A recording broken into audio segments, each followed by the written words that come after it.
वाचित्वा स्वस्तैनं जातकर्मात्मजस्व वै कारयामासि विधिवत् पितृदेवार्चनं तथा।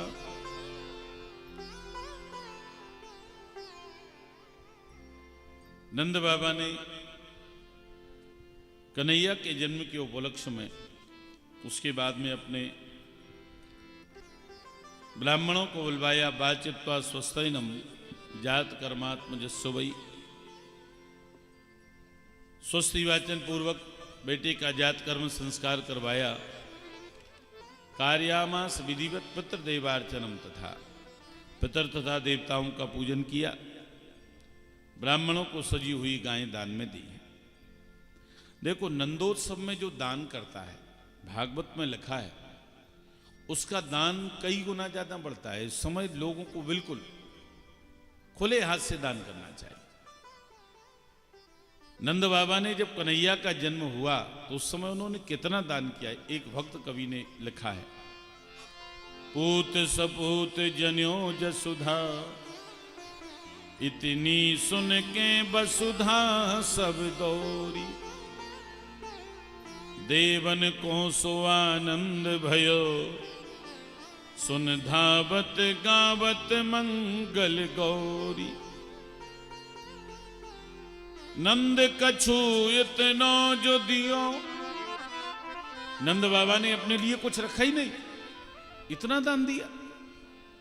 धन पाल कुबेरहु की मति बौरी, खजाने का मालिक धनाध्यक्ष कुबेर भी आश्चर्य में पड़ गया। इतना दान कोई दे नहीं सकता है जितना दान नंद बाबा ने दिया है। नंद कछु इतनो जो दियो, धन पाल कुबेरहु की मति बौरी,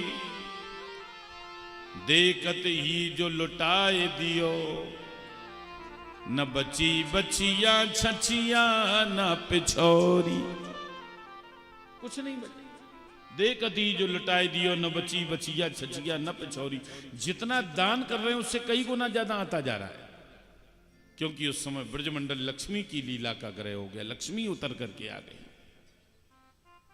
जो जिस बात को चाहता था नंद बाबा ने उसकी बात को पूर्ण किया।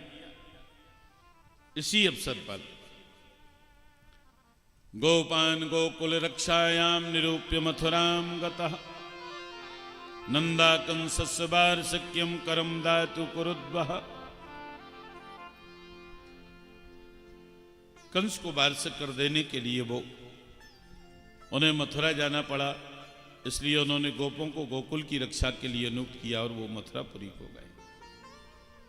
कंस को वार्षिक कर दिया।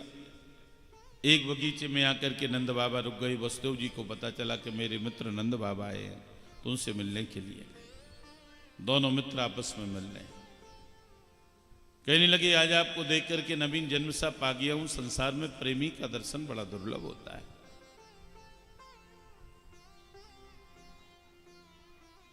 दोनों मित्र मिल रहे हैं। देखो, मित्रता कैसी होना चाहिए, मित्र को कैसा होना चाहिए। मित्र को ढाल की तरह होना चाहिए। बड़े ध्यान से सुनना। ढाल, ढाल का काम क्या होता है? बचाव करना। यदि मित्र के ऊपर संकट आए तो ढाल की तरह आगे आ जाओ, और जब उसका संकट दूर हो जाए तो ढाल की तरह पीछे पहुंच जाओ। इसलिए मित्र मित्र के काम आए, राम मित्र सुग्रीव सुदामा, कृष्ण मित्र कहे लाए। भगवान राम के मित्र सुग्रीव और कृष्ण के मित्र सुदामा, लोग इस मित्रता का उदाहरण देते हैं। ऐसी मित्रता होना चाहिए। मित्र नहीं है शत्रु जो धोखा, समय पड़े दे जाए। मित्र नहीं होता है वो सबसे बड़ा शत्रु है। जब मित्र के ऊपर कोई कष्ट हो और वो धोखा दे जाए। मित्र नहीं है शत्रु जो धोखा, समय पड़े दे जाए। मित्रता का संबंध सबसे बड़ा होता है। मित्र मित्र के काम आए और मित्र न पीठ दिखाए। मित्रता का धर्म क्या है? तो कहा जहां पसीना गिरे मित्र का वहां पे खून बहाए। भैया राम भरत की तरह हल्का भाई को भाई गले लगाए। भाइयों में प्रेम कैसा हो? राम भरत की तरह हो। और भाई भाई का बैरी हो तो बिना मौत मर जाए। भाग्यशाली होते हैं वो भाई जिन भाइयों में आपस में प्रेम होता है। भाग्यशाली होते हैं वो भाई जो संयुक्त परिवार में रहते हैं, क्योंकि भाई से बड़ा कोई मित्र नहीं होता है। त्याग करो भाई के प्रति। थोड़ा बहुत इधर उधर हो जाए उसको सहन करो, लेकिन भाई से कभी भी मत बिगाड़ना, क्योंकि भाई से बड़ा कोई मित्र नहीं होता है।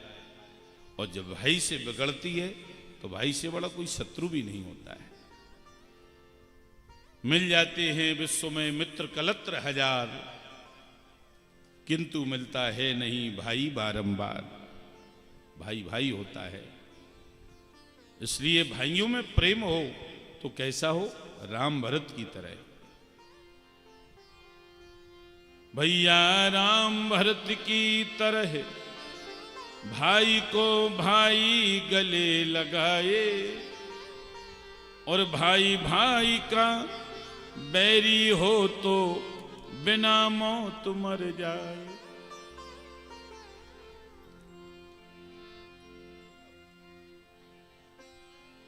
ऐसा भी होता है जग में चमत्कार दिखलाए। कैसा चमत्कार? कि बीज तो कोई और ही बोए, फल कोई और ही पाए। उदाहरण क्या दिया? देवकी के ये लाल नंदलाल जो कहाए, मथुरा जी में जन्म लिया और जसुदा गोद खिलाए। कुछ का दूध पिलाए पुत्र को। कुछ माने होता है आंचल। मां जब बच्चे को जन्म देती है तो परमात्मा इतना बड़ा दयालु है कि मां के आंचल में दूध पैदा कर देता है। कुछ का दूध पिलाए पुत्र को, जन्म दिया माता ने। मगर एक राजा ऐसे हुए कि जिन्होंने मां के पेट से नहीं पिता के पेट से जन्म लिया था।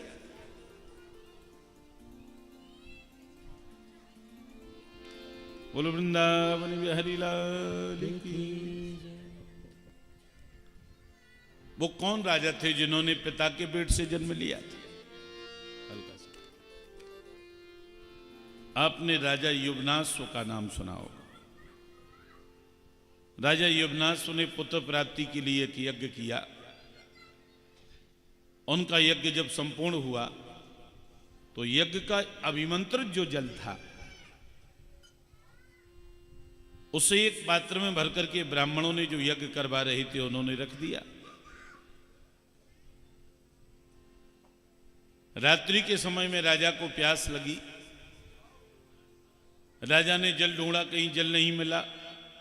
जो जल रानी को पीना था, राजा ने धोखे से उस पात्र का जल रात में पी लिया। सुबह जब ब्राह्मणों ने वो जल का पात्र ढूंढा कि वो जल कहां है, अब राजा को दें, और जैसे ही पात्र ढूंढा तो पात्र खाली। कहा ये जल कहां चला गया? तो राजा कहने लगा कि इस पात्र का जल तो मैंने पी लिया। कहा ये तो गड़बड़ हो गया। ये रानी को पीना था और राजा ने पी लिया, और ये तो अभिमंत्रित जल था, इसका प्रभाव होगा, असर होगा। अब बच्चा रानी के होना था, ब्राह्मण कहने लगे कि अब ये तो राजा के पेट से बच्चे का जन्म होगा, इसने जल पिया है। राजा ने गर्भ धारण किया, 9 महीने तक बच्चा राजा के पेट में रहा। फिर उन ऋषि मुनियों ने क्या किया, शल्य क्रिया के द्वारा, शल्य क्रिया का मतलब ऑपरेशन, ऑपरेशन के द्वारा पेट को चीर करके राजा के पेट से वो बच्चे को निकाला। तो वो बच्चा कौन था, कौन राजा बना वो? मगर पिता के पेट से लीना जन्म मानधाता ने, भाग्यदाता विधाता क्या क्या न कर दिखाए, और बिन अखियन के देखो जग में क्या क्या किसे दिखाए। दोनों मित्र आपस में मिले हैं, नंद बाबा और वसुदेव जी। नंद बाबा कहने लगे, अहो ते देवकी पुत्रा कंसेन वैवो हता, एका वसिष्ठा वर्जा कन्या सापि दिवंगता। तुम्हारे कितने पुत्रों को कंस ने मार दिया, एक कन्या बची थी, वो भी उड़ करके आकाश को चली गई। लोगों का सुख अच्छे भाग्य के समाप्त हो जाने पर समाप्त हो जाता है, जब अच्छा समय आता है तब सब कुछ ठीक ठाक हो जाता है। वसुदेव जी कहने लगे, बाबा आपने हमसे मिल लिया, राजा को वारसिक कर दिया, हम ये चाहते हैं कि जितनी जल्दी हो उतनी जल्दी तुम गोकुल को लौट जाओ। हमें लगता है कि गोकुल में कोई उत्पात ना हो जाए। वसुदेव जी ने जब ये कहा तो नंद बाबा सोचने लगे, वसुदेव का वाक झूठा नहीं होता है। ऐसा क्यों कहा कि कोई उत्पात ना हो जाए? वो ही हुआ। क्या हुआ? इधर बालकों को मारने वाली बड़ी भयंकर राक्षसी पूतना कंस की आज्ञा के अनुसार नगरों में, पुरों में, गांवों में, खेरों में छोटे छोटे बच्चों को मारती हुई घूम रही थी। और वो नंद बाबा के यहां पहुंच गई। यहां पूतना ब्रज में आई, रूप मोहिनी प्रगट बनाई। पूतना बड़ी कुरूप थी, बहुत बदसूरत थी, लेकिन उसने ऐसा श्रृंगार किया, गरल बांट कुछ से लपटायो, जहर पीस करके अपने स्तनों से लगा लिया और ऊपर सुभग श्रृंगार बनायो। बड़ी सुंदर स्त्री बन गई। तो ये लिखना पड़ा व्यास जी को कि उस समय ये जान पड़ता था कि मानो साक्षात लक्ष्मी जी हाथ में कमल लिए हुए अपने पति भगवान विष्णु से मिलने के लिए जा रही। इतनी कुरूप थी और इतनी सुंदर लग रही, लक्ष्मी की तरह। ये ब्यूटी पार्लर वालों का कमाल होता है, क्यों भाई? ब्यूटी पार्लर वाले दुल्हन का ऐसा मेकअप कर देते हैं, ऐसा सजा देते हैं, ऐसा सजा देते हैं, कितनी भी कुरूप हो सारी कुरूपता छुप जाती है, बड़ी सुंदर लगने लगती है। दूल्हा ही सुबह अचंभे में पड़ जाता है, रात में कोई और थी, सुबह कोई और है क्या? जब मेकअप उतरता है तो दूल्हा ही दुल्हन को नहीं पहचान पाता है, रात में कोई और थी, सुबह कोई और है। ये ब्यूटी पार्लर वालों का कमाल है। ब्यूटी पार्लर आज से ही नहीं है कि आज ही आप लोग जाती हो, पहले भी श्रृंगार होता था। ब्यूटी पार्लर में जाते देखो, पूतना गई और ऐसा श्रृंगार करके आई कि भागवत में लिखा है, ये लग रहा कि जैसे लक्ष्मी जा रही है, इतनी सुंदर। ब्रज की स्त्रियों की ओर नेत्रों की कोर से इस प्रकार से देखती थी कि ब्रज की स्त्रियों के चित्त उसकी ओर खिंच जाते। और जैसे ही वो नंद बाबा के घर पहुंची, उसने पालने में लेटे हुए दुष्ट विनाशी बालरूप कृष्ण को देखा। भगवान अपनी अपार तेज को छुपाए हुए थे। और जैसे ही भगवान ने पूतना को देखा तो पूतना को देख करके भगवान ने अपनी आंखें बंद कर ली, नेत्र बंद कर। अब बड़े ध्यान से सुनना आप लोग इस बात को कि भगवान ने पूतना को देख करके अपनी आंखें बंद क्यों की। यहां अनेक संतों ने अपने अपने मत प्रकट किए हैं। एक संत कहने लगे कि भगवान ने अपने नेत्रों को बंद इसलिए किया कि उस समय वो ये सोच रहे थे कि 24 अवतार में मेरे 2 ही अवतार श्रेष्ठ हैं, रामावतार और कृष्णावतार। रामावतार में मैंने सबसे पहले स्त्री का वध किया, यानी ताड़का को मारा, तो क्या कृष्णावतार में मुझे पहले स्त्री को ही मानना है? उनको स्त्री को मानने में लज्जा उत्पन्न हुई, इसलिए भगवान ने अपनी आंखें बंद कर। एक और संत कहते नहीं, भगवान ने अपनी आंखों को बंद इसलिए नहीं किया, बल्कि इसलिए किया कि उस समय वो जहर पीने वाले भूत भावन भगवान शंकर का ध्यान कर रहे थे। जब किसी का ध्यान किया जाता है तो नेत्र बंद करके ही किया जाता है। हम लोग जब ध्यान करते हैं आंखें बंद कर लेते हैं, कहते हैं ठहरो ठहरो ठहरो ठहरो, कहते हैं ना।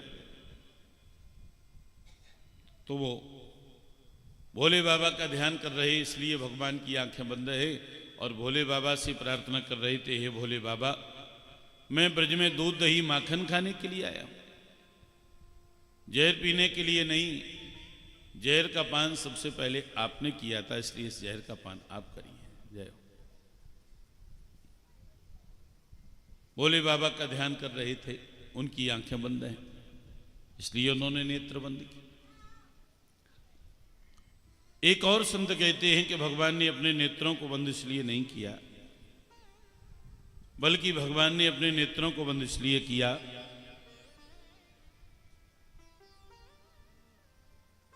कि वो ये सोच रही है कि ये काम तो वही करने के लिए आई है जो मां का होता है, मां ही तो दूध पिलाती है। यदि इसे मैंने अपनी माता के समान गति दी तो फिर मैं अपनी मां को कौन सी गति दूंगा। भगवान ये सोच रहे हैं, इसलिए उनकी आंखें बंद हैं।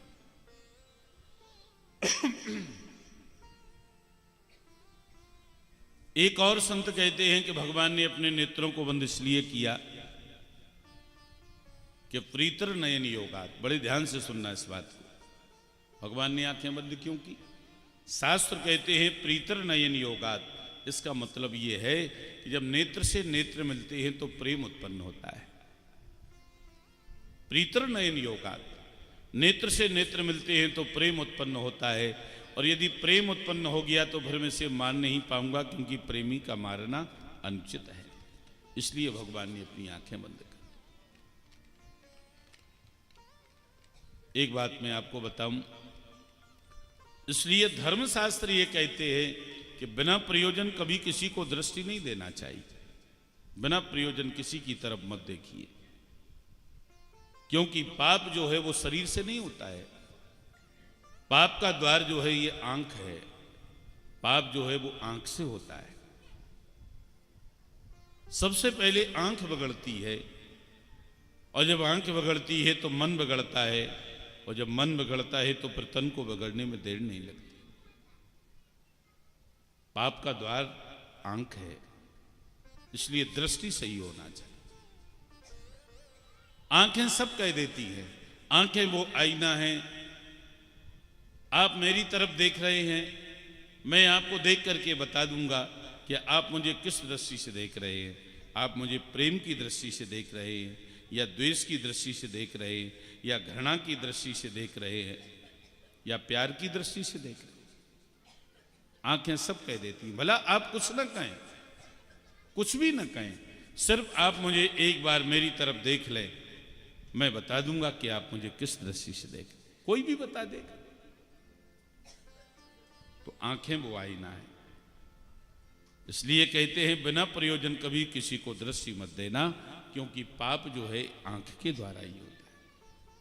तो भगवान ये सोच रहे हैं कि यदि मैंने इसे देखा और कहीं प्रेम हो गया तो फिर मैं पूतना को मान नहीं पाऊंगा। प्रीतर नयन योगात, इसलिए भगवान ने अपनी आंखें बंद कर। एक और संत कहते हैं कि भगवान ने अपने नेत्रों को बंद इसलिए नहीं किया, बल्कि इसलिए किया कि भगवान के दोनों नेत्रों में सूर्य और चंद्रमा का वास है। दाएं नेत्र में सूर्य का, बाएं में चंद्रमा का। तो सूर्य और चंद्रमा ने सोचा कि बच्चा किसी का भी हो, हर कोई ये स्नेह करता है, उसे कोई मारता नहीं। ये बालघातनी पूतना गोविंद को मारने के लिए आई। अरे बच्चा किसी का भी हो, कुकर का हो, सूकर का हो, बच्चा कुत्ते का और सुअर का भी बच्चा अच्छा लगता है। छोटा बच्चा, कोई उसे मारता नहीं, हर कोई स्नेह करता है। और गोविंद तो इतने सुंदर हैं, बांके बिहारी इतने सुंदर हैं कि नजर उनको लगती है। ऐसे नयन हैं उनके कजरारे। हमें आपको तो छोड़िए, भगवान को नजर लगती है। हो कजरारे मोटे मोटे तोरे नैन, हाय नजर ना लग जाए, हाय हाय हाय नजर ना लग जाए, हाय हाय हाय नजर ना लग जाए।